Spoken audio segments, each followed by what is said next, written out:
বন্ধুরা, আমি আজকে রবীন্দ্রনাথ ঠাকুরের লেখা প্রশ্ন কবিতাটা তোমাদেরকে শোনাবো।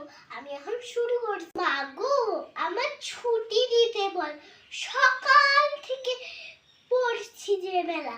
এখন আমি তোমার ঘরে বসে করব শুধু পড়া পড়া খেলা। তুমি বলছো দুপুর এখন সবে, না হয় যেন সত্যি হলো তাই। একদিনে কি দুপুর বেলা হলে বিকেল হলে মনে করতে নেই? আমি তো বেশ ভাবতে পারি মনে।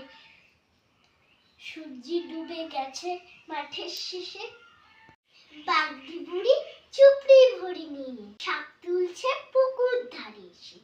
আধার হলো মাদার গাছের তলায়,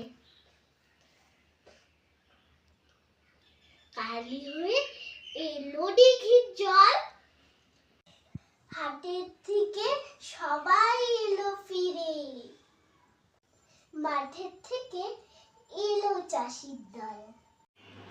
মনে কর না উঠলো সাধের তারা, মনে কর না সন্ধে হলো যেন।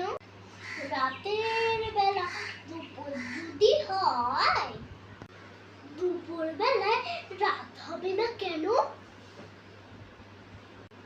নমস্কার।